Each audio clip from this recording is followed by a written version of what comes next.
सहनाववतु सहनौ भुनक्तु सह वीर्यं करवावहै तेजस्विनावधीतमस्तु मा विद्विषावहै। ओम शांति शांति शांति। वैदिक जीवन पद्धति की इस कक्षा में आप सभी का हार्दिक स्वागत है, अभिनंदन है। वेदों का स्वाध्याय हम सबके लिए अत्यंत कल्याणकारी है और इस स्वाध्याय से हम अपने जीवन को बहुत सुंदर बना सकते हैं। प्रभु की प्राप्ति हम सबका लक्ष्य है, परंतु यदि ज्ञान नहीं होता है, अज्ञानता में, अविवेक में हम अंधकार में इधर उधर भटकते रहते हैं। हमको ठीक ठीक मार्ग सूझता नहीं है, ठीक मार्ग पर हम आगे नहीं बढ़ पाते हैं, प्रभु की प्राप्ति नहीं कर पाते हैं, अपने शक्तियों का ह्रास करते हैं, अपने जीवन के लक्ष्य को भी हम नहीं समझ पाते हैं और पशुवत जीवन जीते रहते हैं। केवल भोग की प्रवृत्ति हमारे अंदर रहती है। हम इस भोग की प्रवृत्ति से बचें। हम प्रभु के प्राप्ति के लिए जो हमारा गुणकर्म स्वभाव है, जो हम कर सकते हैं, उसको अवश्य करना चाहिए। इसलिए हम वेदों का स्वाध्याय करें, कल्याणी वेदवाणी के उपदेश से, इसके संदेश से हमारा मार्ग प्रशस्त होगा।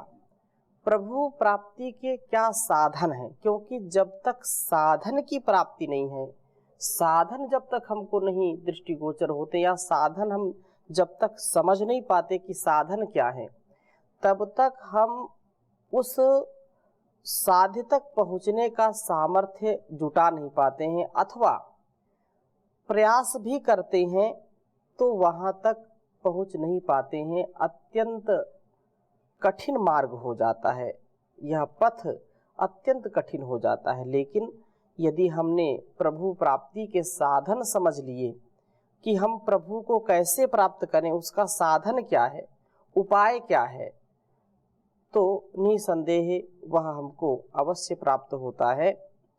आज हम इसी पर चर्चा करेंगे। ऋग्वेद के 5वें मंडल के 43वें सूक्त के 7वें मंत्र का बहुत सुंदर वेद मंत्र है और इसमें प्रभु प्राप्ति का साधन क्या है साधक के लिए, उसके विषय में चर्चा की है। तो प्रथम मैं वेद मंत्र लिखता हूं आपके समक्ष, फिर चर्चा करूंगा। ओम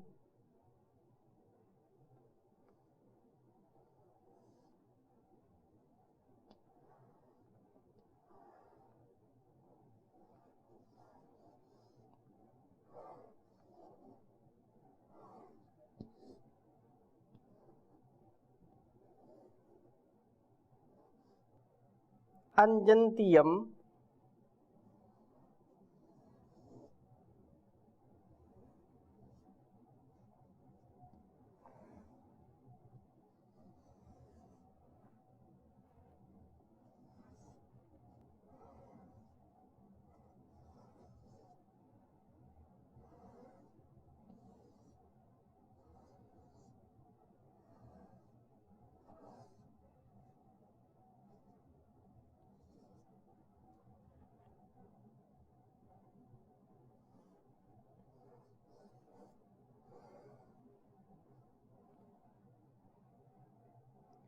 प्रथयंतो न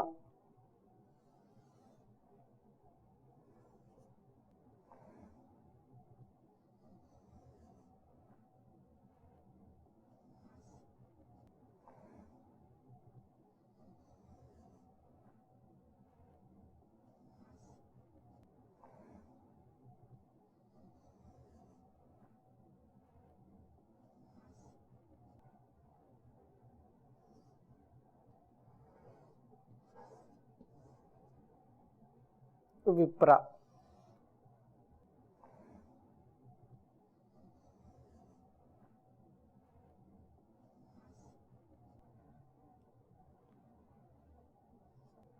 वपावंतम।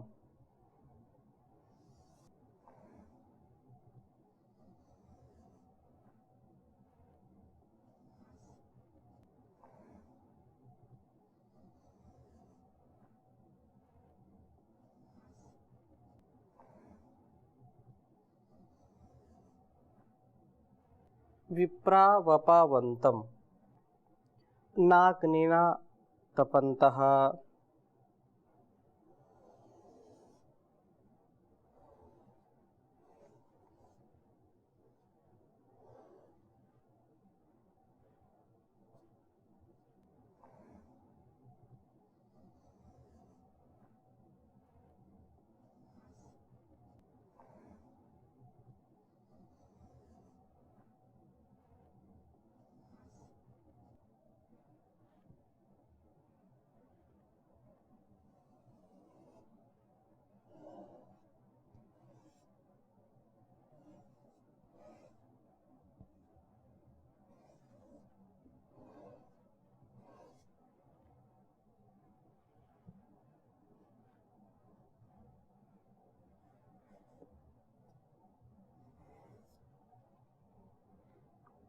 पितुर्नपुत्र।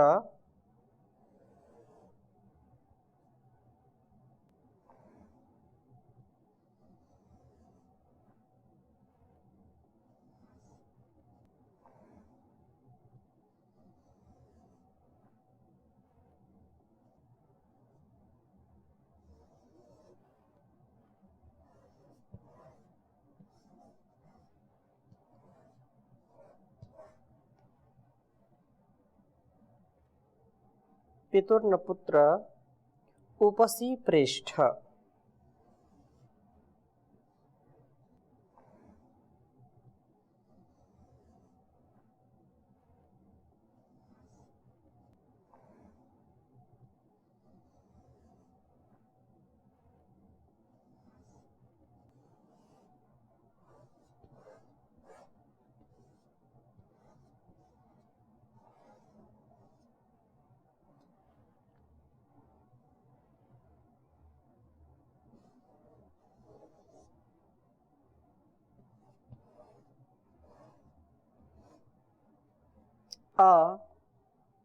घर्मो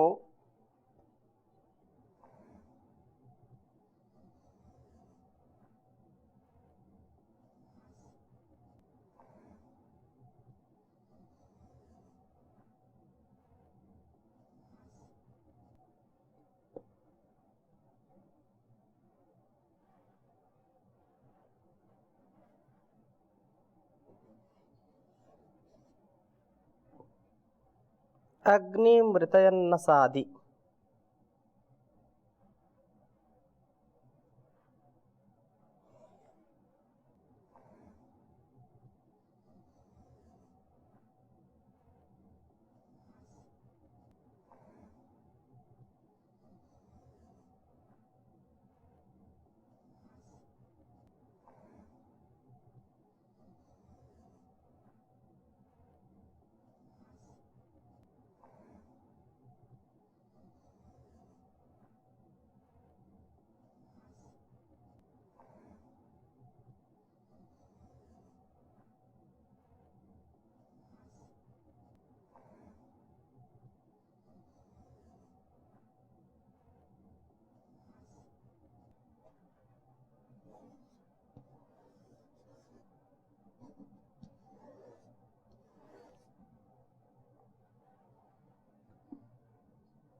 ऋग्वेद के 5वें मंडल के 43वें सूक्त का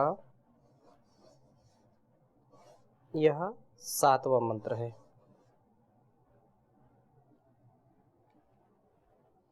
ओम अंजन्त्यं प्रथयन्तो न विप्रा वपवन्तं अग्निना तपन्ता पितुर्न पुत्र उपसि प्रेष्ठा आघर्मो अग्निम मृतयन्नसादि।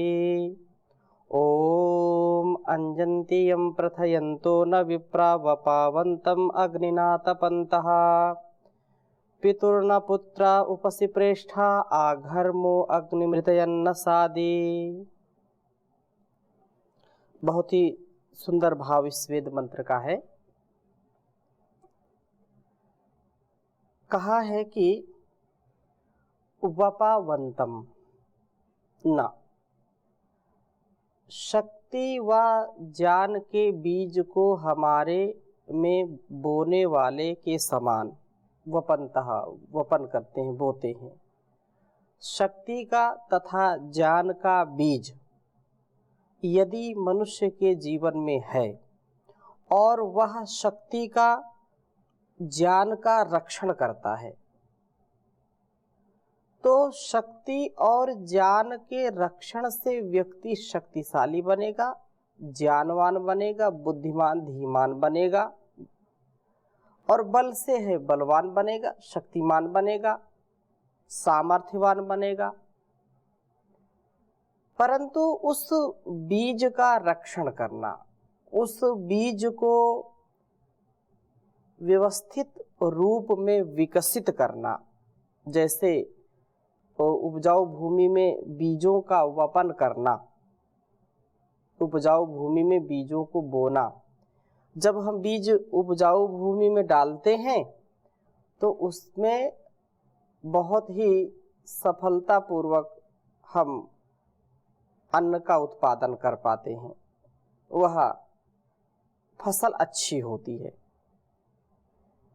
तो हमारे जीवन में, हमारे इस जीवन को शक्ति संपन्न और ज्ञान से परिपूर्ण बनाने के लिए जो बीज का वपन करते हैं, ऐसे बोने वाले के समान यम, जिस प्रभु को न हम प्रथयंतः अपनी शक्तियों का विस्तार, पृथ्वी विस्तारे, अपने शक्तियों का विस्तार करते हुए विप्राह, अपना पूर्ण करने वाले, न्यूनताओं को दूर करने वाले, अग्निना तपन्तः, ज्ञान अग्नि से अपने को दीप्त करते हुए लोग अंजन्ति प्राप्त होते हैं। प्रभु प्राप्ति का मार्ग यही है कि हम अपनी शक्तियों का विस्तार करें। जब शक्ति से परिपूर्ण होंगे तो सफलता मिलती है, हमको लक्ष्य की प्राप्ति होती है। बिना शक्ति के हम एक कदम आगे नहीं बढ़ पाते, बिना शक्ति के हम अपने जीवन निर्वाह में भी, अर्थात जीवन के निर्वहन में भी सक्षम नहीं हो पाते हैं। तो प्रभु को प्राप्त करना कोई बच्चों का खेल नहीं है। उस प्रभु की अनुभूति करना, उसकी शक्ति को अपने जीवन में और इस जगत में अनुभव करना और फिर वैसे पल पल जीना, यह जन्म जन्मांतरों के पुण्य से, उसकी पवित्रता से, शुचिता से संपन्न हो सकता है। इसलिए जो शक्ति संपन्न नहीं है, जो लाचार है, जिसके अंदर शरीर का बल नहीं है, जिसके अंदर ज्ञान नहीं है, जो शरीर की आदि व्याधियों से पीड़ित है, बीमारियों से पीड़ित है, मानसिक और शारीरिक स्वास्थ्य जिसका ठीक नहीं है, वह व्यक्ति कभी भी उस प्रभु की प्राप्ति के इस मार्ग में टिक ही नहीं सकता, चल ही नहीं सकता है। यदि उसका अखंड प्रचंड पुरुषार्थ है तो ज्ञान का स्तर इतना उसका उच्च होता है, तो उच्च चेतना में पहुंचने के बाद व्यक्ति यदि आंशिक रूप से या कभी कभी अपवाद रूप में भयंकर रोगों से भी पीड़ित हो जाता है, तो भी वह विचलित नहीं होता है। परंतु जो आरंभ के साधक हैं, जो साधना आरंभ करना चाहते हैं और रोगी हो गए या रोगी हैं, तो उनको बहुत ही कठिन यह मार्ग हो जाता है उनके लिए। अपवाद में कुछ महापुरुषों के जीवन चरित्र हम पढ़ते हैं, तो ऐसे कालजयी जो संत हुए, कालजयी जो ऋषि मुनि हुए, तो उनके जीवन को यदि हम देखते हैं तो घोर विकट संकट में भी, शारीरिक पीड़ा में भी उनकी चेतना का स्तर इतना उच्च था कि उनके शरीर का जो रोग था, जो उनका शारीर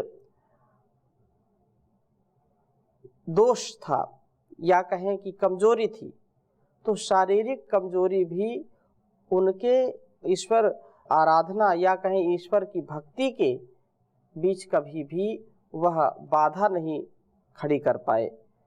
वे रोग दोष नष्ट हो गए, अथवा वे रोग दोष होते हुए भी उनकी भक्ति भाव इतनी उच्च थी, इतना विश्वास दृढ़ था कि बीमारियों ने उस व्यक्ति को विचलित नहीं कर पाए। बीमारियों का सामर्थ्य न्यून हो गया उनके सामने। तो ऐसे बहुत हैं महापुरुष। महर्षि देव दयानंद जी के जीवन को देखें, 17 बार जिनको जहर दिया गया और अंतिम बार इतनी पीड़ा हुई, इतने प्रकार से उनका उपचार भी किया गया, लेकिन फिर भी उनको वो लाभ नहीं मिला। लेकिन अंतिम श्वास तक उन्होंने ईश्वर की भक्ति, स्तुति, प्रार्थना, उपासना छोड़ी नहीं। महर्षि अरविंद को देखें, महर्षि रमण को देखें, बहुत ऐसे महापुरुष जिन्होंने अंतिम क्षण कठोर,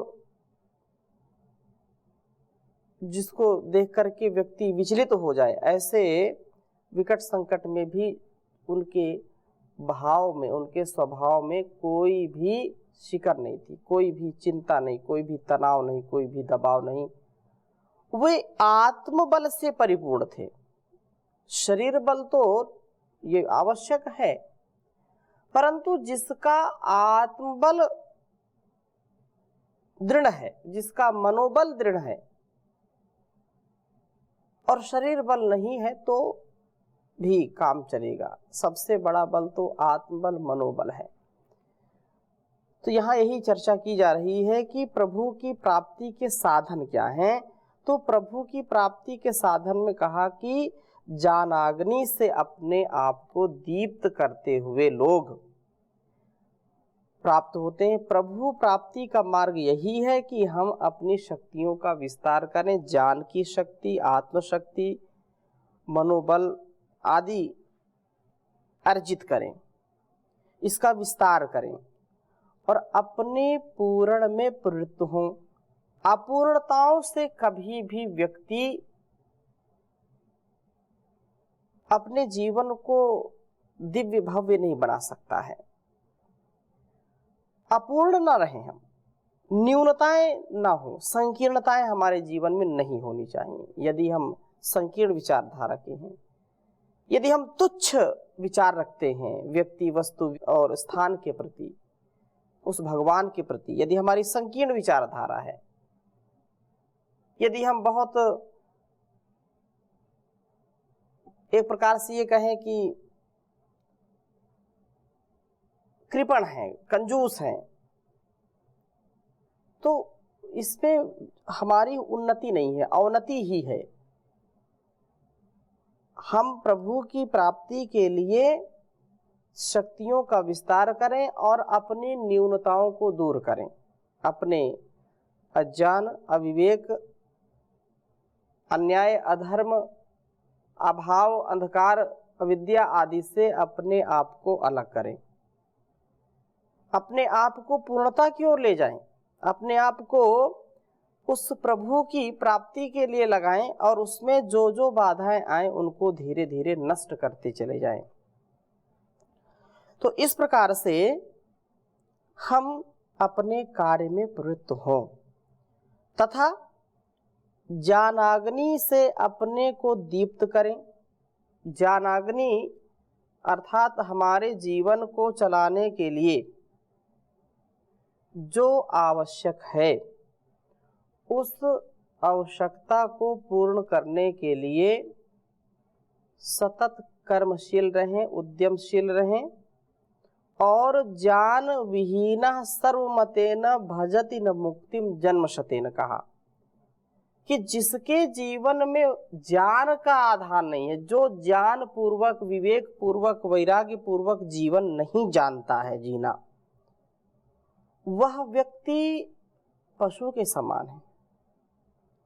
उस सैकड़ों जन्म ले ले, हजारों जन्म ले ले, तो भी मुक्त नहीं हो सकता है जब तक ज्ञान से युक्त नहीं होगा। और क्या कहा? जैसे, उदाहरण दे रहे हैं, जैसे पिता का प्रेष्ठा प्रियतम पुत्र, जैसे वेद मंत्र में कह रहे हैं पितुर न पुत्र उपसी प्रेष्ठा आ घर्मो अग्निम ऋतयन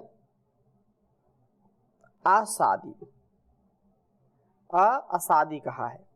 तो यहाँ यही बात कह रहे हैं कि जैसे पिता का प्रियतम, बहुत प्रेष्ठ है, ज्येष्ठ, प्रेष्ठ, प्रियतम पुत्र है, उपसी, वह उसकी गोद में स्थित होता है, उसी प्रकार उस परम पिता की उपासना में स्थित हुआ अग्निम, उस अग्रणी प्रभु को असादी, उस प्रभु को ऐसे घर्म सोम के रक्षण के साथ, अर्थात जैसे बालक अपने पिता की गोद में बैठता है और सोम के रक्षण के द्वारा शक्ति का पुंज बना हुआ ऋतयन, यज्ञों की ही कामना करता हुआ पुरुष अग्निम, उस अग्रणी प्रभु को असादी, सब प्रकार से अपने हृदय आसन पर आसीन करता है। प्रभु की प्राप्ति के लिए हम उपासनामय जीवन वाले हों। यदि हम प्रभु की प्राप्ति करना चाहते हैं तो उपासना हमारे लिए परम आवश्यक है। उपासना के बिना संसार की वासना समाप्त नहीं हो सकती है। सोम रक्षण द्वारा शक्ति के पुंज बने। यदि हम ब्रह्मचर्य का पालन करते हैं तो ब्रह्मचर्य की शक्ति से, ब्रह्मचर्य के पालन से, सोम रक्षण से हम शक्ति संपन्न हो जाते हैं। और कहा है यज्ञों की सदा कामना वाले हों, अर्थात जो श्रेष्ठ कर्म हैं, जो आत्मोन्नति के कर्म हैं, उन आत्मोन्नति के कर्मों को करने में कभी भी पीछे न रहें। श्रेष्ठ कर्मों का संपादन सदा करते रहें। जो जग की भलाई है, संसार की जो भलाई है, जो आत्मत व्यवहार हैं, जो मैं दूसरों के लिए चाहता हूँ, वो अपने लिए जो चाहता हूँ दूसरों के लिए भी वही मैं चाहूँ, अर्थात भेदभाव की दृष्टि छोड़ करके प्रभु की उपासना में हम लगे रहें। तो प्रभु प्राप्ति के मार्ग यहाँ पर 6 मार्ग बताए हैं। 6 मार्ग में पहला मार्ग बताया कि शक्तियों का विस्तार हम करें। दूसरा मार्ग बताया अपनी न्यूनताओं को दूर करें। तीसरा उपाय ज्ञानाग्नि से अपने आप को प्रदीप्त करें, अब ज्ञानाग्नि से युक्त करें। और चौथा उपाय उपासना। पांचवा उपाय है सोम का रक्षण। और छठा उपाय है यज्ञ में प्रवृत्त रहना, यज्ञीय कर्मों में, आत्म कल्याण से राष्ट्र कल्याण, विश्व कल्याण के कर्मों में लगे रहना। ये 6 यदि हम जीवन में उतारते हैं तो निसंदेह हमारे लिए प्रभु की प्राप्ति बहुत ही सरल हो जाएगी, सुलभ हो जाएगी और हम ऐसे आनंद के साथ जीवन व्यतीत करेंगे। तो इन्हीं भावों के साथ आज की कक्षा को यही परिविराम देंगे। शेष चर्चा अगली कक्षा में करेंगे। ओम शांति शांति शांति।